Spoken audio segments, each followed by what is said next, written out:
Hello, folks, and welcome to One to Deploy. I'm your host, Daniel Martin.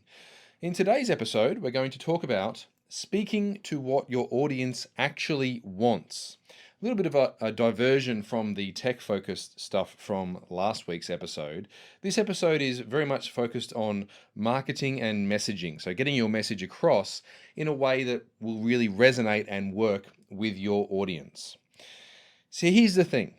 Most marketing fails because it tells people what you want them to hear, not what they actually care about.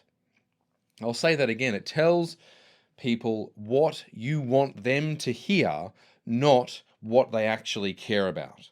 In today's episode, we're going to talk about how to communicate in a way that clicks with your audience's real motivations, but also without spelling it out like they're idiots. We can't treat your audience like idiots because they're not. Probably not all of them are at the very least. Your audience aren't idiots, they're smart, they've got brains of their own. So how do we treat them in such a fashion that they come to the conclusion themselves? So here's the core principle. Your audience doesn't buy features. They buy outcomes that matter to them. If you've done any marketing before, you will have heard of this. The idea here is people don't buy features and functions. They used to maybe buy benefits, but not even that anymore. They buy the outcomes that matter to them individually. They buy what it gives them, not what the product has within it. So if you take, for example, a car, people are buying that because of how it makes them feel or the utility that it has in maybe carrying a family or carrying stuff around if you're a tradesperson. They don't buy the fact that it's got ABS. They don't buy the fact that it's got 6 cylinders. I mean, that might be part of the equation, but really what they're buying is how they feel about it and the outcome that it gives to them. Therefore, speaking to their desires is much more powerful than listing what you do or what your product can do. So listing features and functions is much less powerful than speaking directly to the desires that your audience has. If we take something like a dating app, for example, you wouldn't see a dating app say something like, download our app today and you'll be able to swipe left and right on pictures of people that you might like or not like, and you'll be able to post pictures of yourself, and people will also be able to swipe left and right, and you might be able to talk to some of them. It wouldn't say that because that's not interesting to people. A dating app would quite simply say, download our app today and you'll find love, or whatever else it is that you might be looking for. You're speaking specifically to the desire that that person has for using your product or service. The golden rule here is people are smart.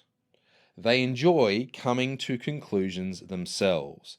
People don't like being sold to, but they love to buy. Why is that? Because when you're buying, you've made the decision yourself. When you're being sold to, you will feel like you're being persuaded or you're being convinced, something like that. And people don't like that. They want to make the decision themselves.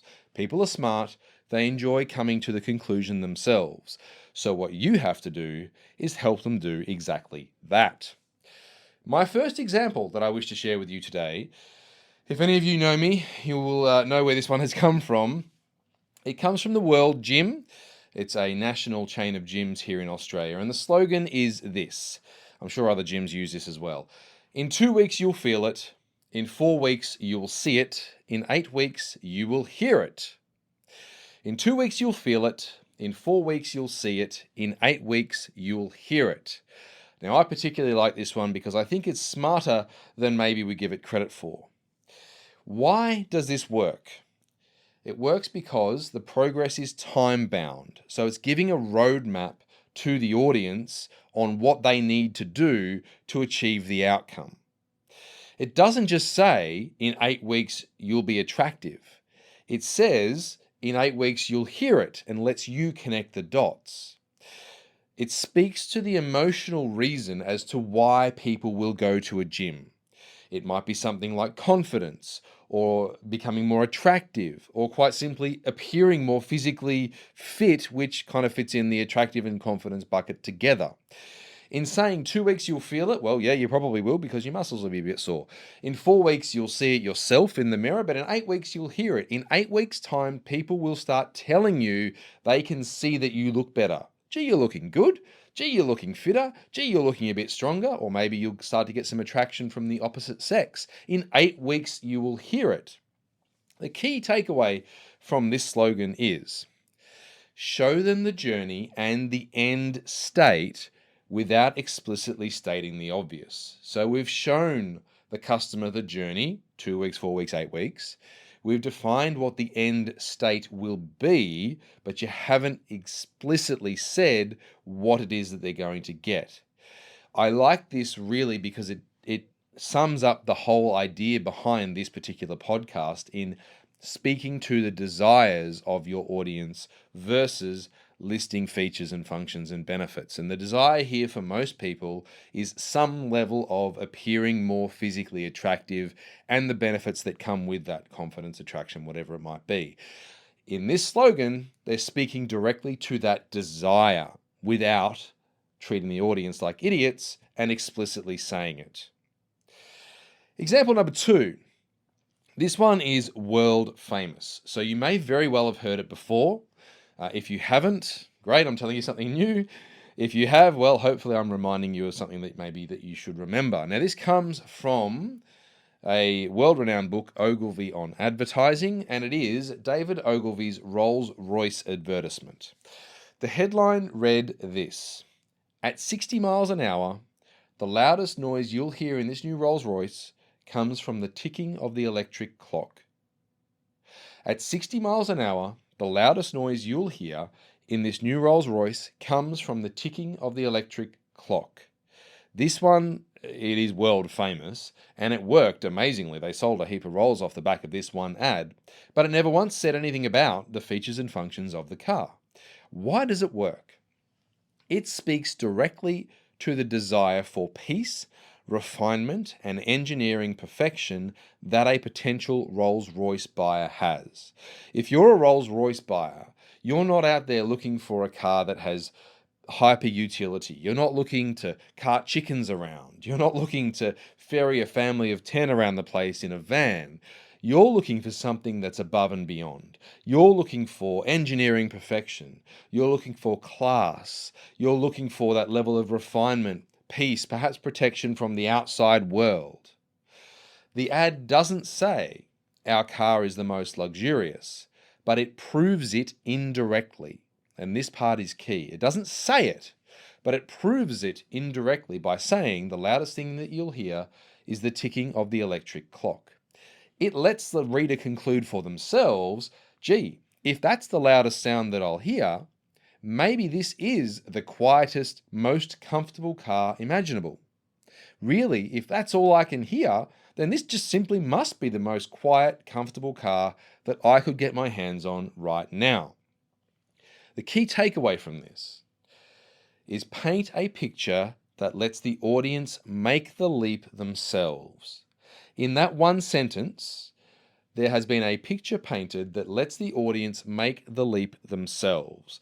The headline of, at 60 miles an hour or 100 kilometers an hour in our money, the loudest noise that you'll hear in this new Rolls Royce comes from the sound of the electric clock. Now you can almost envisage, even if you've got half an imagination, you can see yourself sitting in a Rolls Royce, flying along at, a fair pace, 100k an hour, and all you can hear is the ticking of the electric clock. You can see yourself either in the front or the back seat, probably the back seat if you've got a Rolls, and you can imagine how peaceful and quiet that will be whilst the world flies past the windows. A picture has been painted here in a simple sentence without having too much detail, without having too much prescriptive boundaries around what they're trying to make you think. It's letting the audience use their own imagination and make the leap themselves. So there's 2 examples of how you can speak to your audience's desires and let them come up with the solution or come up with the picture themselves. How do you apply this to your own marketing? Well, I have 4 very simple but also challenging steps here that you can use to apply this in your own marketing. These steps break the norm of how you might normally apply creating a campaign. And it's not about being the most creative or being the prettiest in terms of your creative imagery or the words or any of those things. It's about understanding some steps and joining some dots to create a campaign that will speak to your audience. Here we go. Step 1. Identify your audience's real motivators. So, what are they really motivated about when buying a product or service like yours? That can be things like status, security, freedom, beauty, belonging. If you think of Maslow's hierarchy of human needs, you'll be somewhere in there.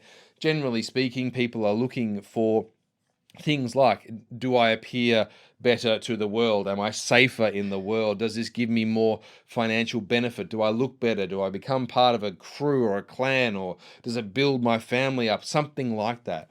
Identify what the real motivators are for your audience in buying your product or service. Once you've got those, let's move on to step 2. Now you want to translate the features, functions, and benefits of your product or service into subtle proof of those motivators. I'll say that again with a smaller sentence. Translate features that you have into subtle proof points of those motivators.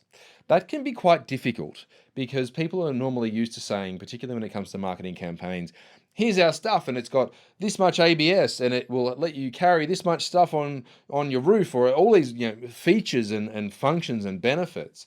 But joining the features that you have into motivators for your buyer and doing it as subtle proof points is really quite challenging. It will take some thinking. If you can get that step 2 right, step 3 and 4 become much easier. Step 3. Leave room for their imagination. Don't rob your audience of that aha moment. Leave room for their imagination. Treat your audience as if they're kids and tell a short story and let them play in the sandpit of their mind to come up with the solution or the picture or the story themselves. So when you're writing your campaign, yes, you've got your proof points. Maybe there's only 1 or 2 of them. But in writing the story that surrounds those proof points, don't tell too much. Just leave room for their imagination so they can come to the solution themselves. Once we've got our small story together now, step 4, in telling that story, use things such as time frames, sensory triggers, or unusual details that make the story stick. The 2 examples that I provided have great examples of this. The first one with World Gym, I talked about in 8 weeks, you'll hear it. So that's a little bit unusual. It doesn't necessarily make sense when it comes to fitness. You don't hear fitness, do you? You don't hear that. That doesn't make any sense. But it is, funnily enough, a sensory trigger as well. So there's been 2 very smart things used there, a sensory trigger and an unusual detail that will help that story stick in your audience's mind, thus bringing your proof point to mind more about how you are aligning your features to the audience's real motivators. The example with David Ogilvy's Rolls Royce ad is very, very simple as well. The unusual detail is the ticking of the electric clock. When you're advertising a car, when on earth would you bother to talk about the electric clock? You just wouldn't. And furthermore, you probably wouldn't call it electric either. You might just say clock. The idea here is he was tying something that is within the car and probably matters to the type of buyer that would buy a Rolls Royce, but it excludes all the other stuff. Doesn't talk about the size of the wheels, doesn't talk about the size of the engine, doesn't talk about how many seats it's got, doesn't talk about any of those things. It talks about the clock. Probably the least interesting thing in a car, secondary only to the spare wheel maybe, but most people wouldn't care. The right buyer would care. The ticking of the electric clock was that unusual detail. So in your marketing, bring together step 1, identifying your audience's real motivators. Step 2, translating those features into subtle proof points of those motivators. Step 3, leave room for their imagination. Don't rob them of that aha moment. And then step 4, use timeframes, sensory triggers, or unusual details to make them stick. Now, once you've gone ahead and done all that, I'm sure you're going to have some amazing campaigns. But what I have here for you is 3 simple examples of how you could apply this in real world settings. Now, these are made up. These don't come from any real companies, and they were made up more or less on the spot. So you can imagine I'm leaving some room for your imagination. Here's the first example. A hair salon that might say something like, your friends won't be able to tell what's different, just that you look great. Your friends won't be able to tell what's different, just that you look great. What's that done? Well, the reality is when people get a haircut, often another person, so a friend or a family member, might say something like, gee, you look a bit different. I can't really tell what it is, but you look a little bit different. That's what you go to a hair salon for. The hair salon here is not saying, this is the color that we use and it's the best because it's the most expensive that came from Germany and our hairdressers are all 25 years qualified and we've won this award and this and that. No, I haven't said any of that. It is just simply saying, come to us, you'll look better, people will tell you that you look great, but we'll do it in such a way that you look almost all the same. And that's what people go to a hair salon for. So that really speaks to people's motivators for going to a hair salon. Another example here. A software tool or a software company that promises your team will stop asking, where's that file?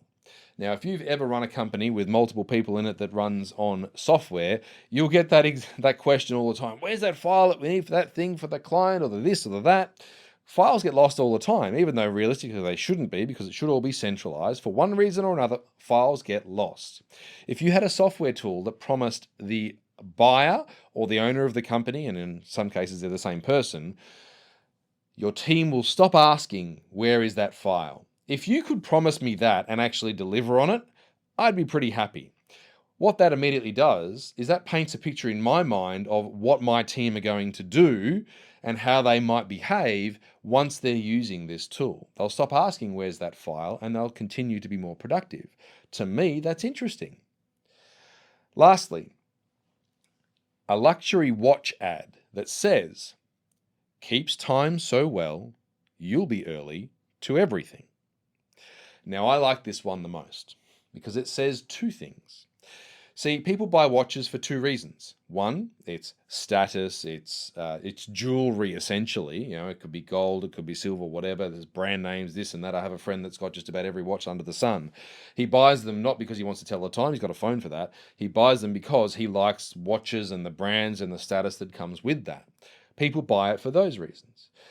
Other people buy watches to keep time. They want to know what the time is. Now, clearly that's probably less prevalent in today's day and age because you've got your mobile phone, but some people still use watches to tell the time. This speaks to both of those, but it does it in a really subtle way. Firstly, it says, keeps time so well. So that has 2 sides to it. One, if you're a person that wants to have the correct time on your wrist, it'll do that. But the more important part is it says this watch is so well engineered that it keeps time perfectly. Now, people that buy watches as status symbols typically do it because they want a watch or a product that is high-end, a bit like the Rolls Royce buyer. They want a high-end product that keeps time perfectly because it's Swiss engineered and it's got all the right cogs and weights and windings and springs and whatnot in there. It's perfectly done, and look how amazing it is. The first part of this says all of that with 4 words. Keeps time so well. Now the second part, well, that's my favorite as well. You'll be early to everything. Now that's not saying that you've naturally been late before. That says something very, very smart. You'll be early to everything. This says you've bought a watch because you're going places. You have places to be. Places to be, people to see, things to do. You've heard the saying before. This says you will be early to everything that you're going to. The inference here is because you've bought this watch, that says that you've got things to do. You've got places to go, people to see, stuff to do. And what's more, by buying our watch, you will be early to the places that you're going to. And people notice people who turn up early. If you're late, people will forget about you. If you're early and you're always the one that's on time, people notice that. So if you've got so many things to go to, so many places to be, and you want to be noticed when you're there, buy our watch because it keeps time so well. In those 3 examples, never once did we actually say what the product is, what it does, what the features and benefits are. It speaks solely to the desire of the audience. So in closing, the most persuasive marketing lets the customer feel like they figured it out for themselves. It lets them come to the conclusion that you want them to come to by telling them a story that pulls on their own motivations, lets the sandpit of their imagination run wild. As I said before, people hate to be sold, but people love to buy. So, a challenge for you, one to deploy, one to take away from today's episode. Have a look at your last campaign. Did you tell them what to think, or did you give them the joy of discovering it for themselves?